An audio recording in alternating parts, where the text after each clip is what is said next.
On July 8, 2022, an event shocking the world took place in Japanese politics. Former Prime Minister Shinzo Abe was shot and killed in Nara while giving a campaign speech for the Liberal Democratic Party candidate. His death directly affected the result of Japan's 26th House of Councillors elections on July 10th. The four-party coalition advocating for constitutional amendment, headed by the Liberal Democratic Party, won a total of 177 seats. Since then, the pro-amendment force has possessed more than two-thirds of the seats in both the House of Representatives and the House of Councillors of Japan. The condition was ripe for moving for a constitutional amendment in the parliament. The current constitution of Japan was formulated by the Japanese government under the leadership of the Allied General Command in Japan. It was published on November 3, 1946 and came into effect on May 3, 1947. It is called the Peace Constitution. Article 9 prohibits Japan from owning an army and forbids Japan for declaration of war.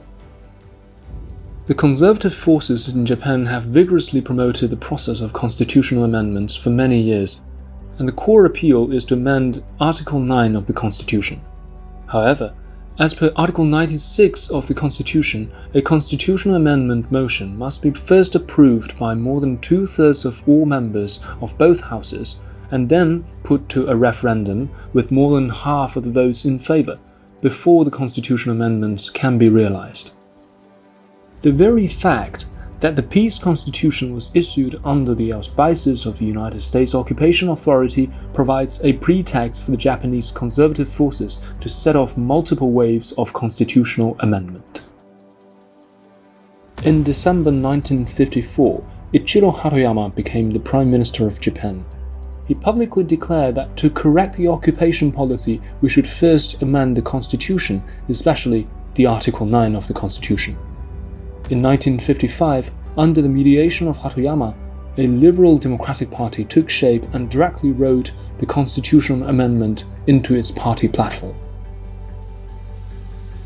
In February 1957, Kishi Nobusuke came to power. He launched the Defense Force Maintenance Plan, which greatly enhanced the military power. He sought to circumvent the Article 9 of the Constitution and set up a constitutional investigation meeting, looking for a crack for wedging the constitutional amendment in.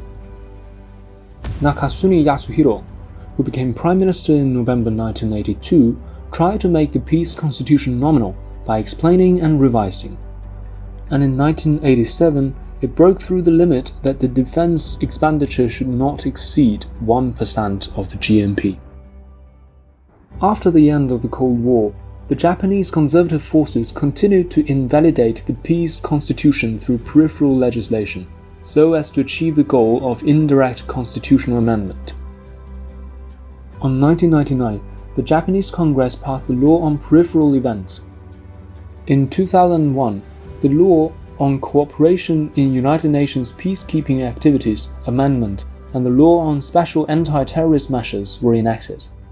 Breakthroughs has been made in expanding the scope of overseas troops and relaxing the firearm protocols of self-defense forces. The goal of de facto constitutional amendments was basically achieved. In April 2001, Junichiro Koizumi became Prime Minister. He claimed that the current constitution prohibits the maintenance of military strength and the use of force, and that this abnormal situation must end. In June 2003, the Japanese Congress passed 3 bills regarding self-defense in a package, that is, the amendment to the Self-Defense Forces Act, the amendment to the Security Council Establishment Act, and the Act on Responding to Armed Attacks. This way, the peaceful constitution was further undermined. After this, Shinzo Abe, who has inherited his grandfather Kishi Nobusuke's political DNA and made constitutional amendment his lifelong political goal. By promulgating relevant bills and lifting the ban for collective self-defense, Abe abandoned the policy of defending defense exclusively that has been long held by the post-war Japan and provided a legal basis for foreign military operations. In 2015, the series of new security bills were forcibly passed in the Japanese parliament and put into practice in 2016. In addition, in order to achieve the goal of constitutional amendment as soon as possible, the Abe cabinet introduced the national voting law in 2007, which lowered the requirement for constitutional amendment. In May 2014, the Japanese parliament passed the amendment to the national voting law, which lowered the age limit for eligible voters for referendum down to 18-year-old, with the intention of expanding the support for constitutional amendment. On July 8, 2022, Abe, who had left the office, was assassinated on the street of Nara, which triggered voting enthusiasm among the constituents of the Conservative coalition and helped the pro-amendment forces to obtain more seats in the House of Councillors re-election. The current Prime Minister Fumio Kishida strives to increase military expenditure to 2% of GDP within 5 years. Not surprisingly, the Kishida cabinet will make full use of the hard-earned political advantages in the two houses of parliament to vigorously move for the constitutional amendment. Turning right is the general trend and distinctive feature of the post-war Japanese politics. Both the old and new conservative forces who advocated constitutional amendment aim to rebuild a so-called normal country, a trinity of economic, political, and military powers. Under the decades-long propaganda of Japanese conservative forces, the strength of Japan's domestic advocacy for constitutional amendment has been growing. The social atmosphere for revising the peaceful constitution has already been created. The indulgence of the United States also provided a relaxed international environment for the Japanese government to speed up the pace of constitutional amendment. As the power of the United States continued to wane, in order to maintain its hegemonic status, it seeks to untie Japan, arm Japan, and use its special geopolitical position in the Asia-Pacific region to contain the US' own enemies. In addition, the Russian-Ukrainian war also brought security anxiety to Japan and pushed the public opinion to tilt towards constitutional amendment. What is the profound background of Japan's constitutional amendment? What is the prospect? Should Japan's constitutional amendment be successful, what impact will it have on the global politics and economy? To this end, we interviewed several senior experts. I was in Japan only once, in 1991, after the first Gulf War, when we organized international war crimes tribunals around the world in 19 different countries to charge the US imperialism with war crimes in its war on Iraq. And one of the sessions was held in Tokyo.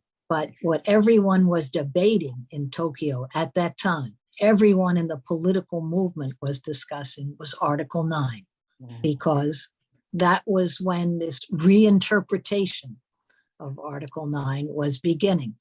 And how could Japan help the US in Iraq? This came up again in 2001, and in 2003, the next war on Iraq. Japan wanted to participate, and they couldn't get past the conditions of Article 9. So they instead gave money for the war. But I could see this, you could see this debate, it's not just a debate, it's a real political struggle. It's a real class struggle in Japan, really, to this day. It's called Article 9, but it's really a struggle of who will have the control, which direction will the country go. If the constitutional amendment succeeds, what will happen to Japan? The present constitution was inaugurated as a result of Japan's defeat in the war, and the Allied forces' occupation policy of democratization and denuclearization. The current constitution has so far restrained Japan's militarization and war involvement. However, the conclusion of the Peace and Society Law and the International Peace Support Law in 2015 meant the Constitution had essentially amended. if the provisions of constitution get actually amended, Japanese society will enter the next stage. Japan troublemaking will accelerate. The only thing that can slow down this doing away with Article 9 is massive people protest. For Prime Minister Kishida, he wants to do what those before him have done, and that is to further and further militarize Japanese society and further align it with US war plans. But the reinterpretation of Article 9 really has made Article 9 almost obsolete. It has again and again brought the military into a stronger role. And today, Japan will be the third largest military in the world, in terms of equipment. And the ruling party is now doubling the defense spending. The defense spending has been increasing for the past 10 years, every single year, and it is scheduled to double in the next 5 years. And it is not only an increase of equipment and personnel, but it is changing everything in Japan. And it is a military aggression. It is opposed by, I think, the majority of Japanese people who want a peaceful Japan. And this has been true. This struggle has been going on for 70 years now. New constitution would eliminate Article 9 of the Japanese constitution, which would allow the Japanese government to increase its defense spending to 2% of GDP. It will strengthen military cooperation with the US, India, and Australia, and implement a policy of containment to China. In particular, it will strengthen the functions of self-defense forces based in Ryukyu Islands and promote the construction of US military bases in Japan to force a major change in the status quo of geopolitics in Asia-Pacific region. In the future, Japan's self-defense force will also be actively involved in international affairs by dispatching troops and providing weapons to conflicts and wars in which the United States is involved. And this is a choice for Japan. Will they still keep that alliance with US imperialism? That means they destroy their trade with China. Do they join in the militarization and the crisis in Taiwan? That's their decision at this time. This is very difficult for Japan. It will have economic consequences.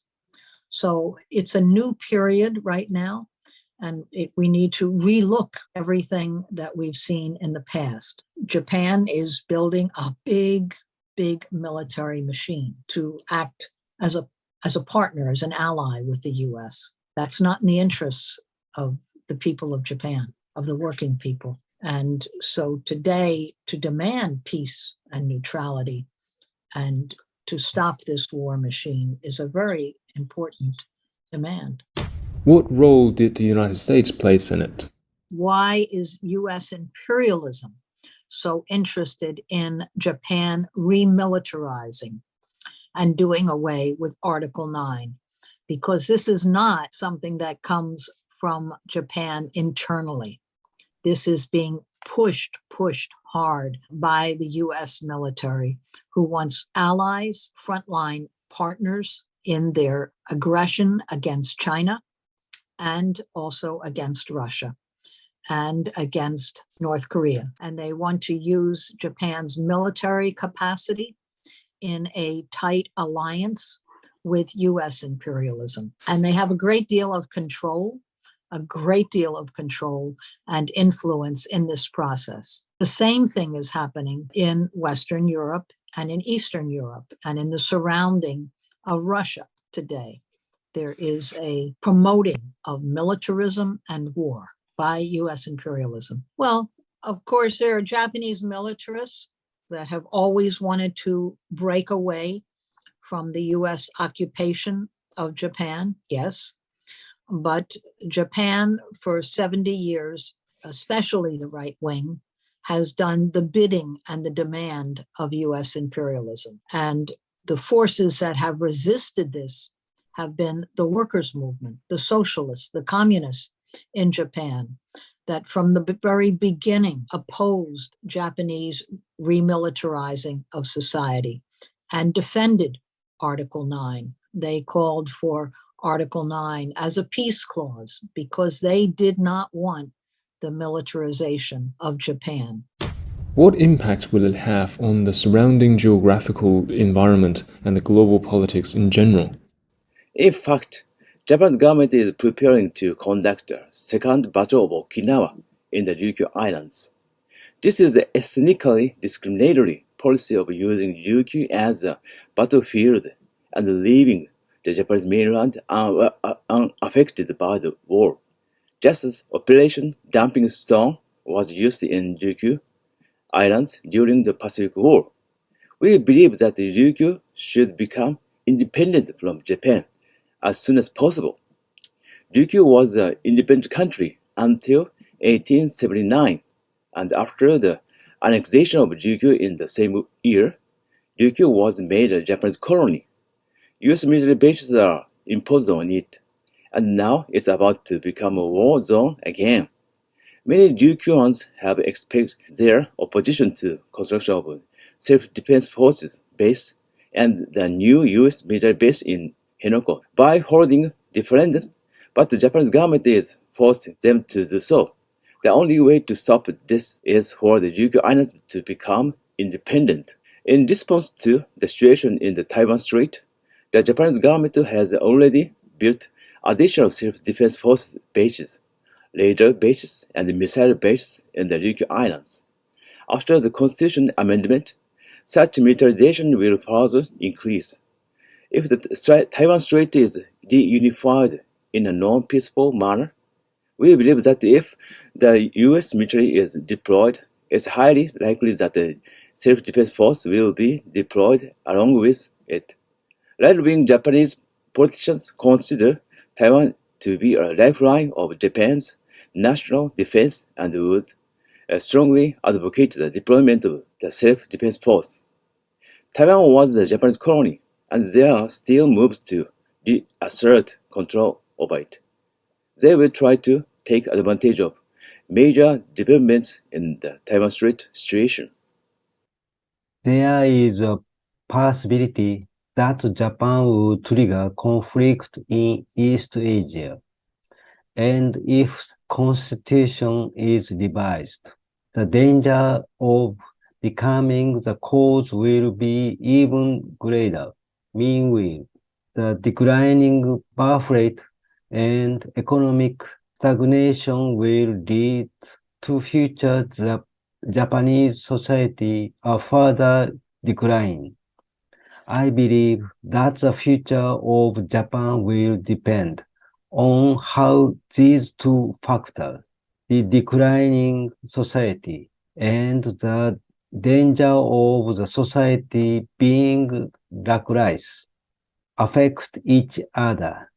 In terms of national power, such as people and funds, Japan does not have power to wage war. However, there is a danger that Japan would recklessly move toward militarization. What should be done to prevent Japan from that? This is a difficult question. The surrounding country cannot change Japan. What the surrounding countries can do is make their own country economically and culturally more prosperous. The surrounding countries be prosperous and powerful will help keep Japan from becoming a troublemaker for the rest of the world. It may seem like a detour, but believe that the development of the surrounding countries and region and international exchange is important. The expert's comments are thought-provoking the current tendency of constitutional amendment in Japan has evidently releases a dangerous signal. For the stability of the Asia-Pacific region and the world peace, and for the harmony and common prosperity of civilizations, the international community should pay close attention to the constitutional amendments process in Japan.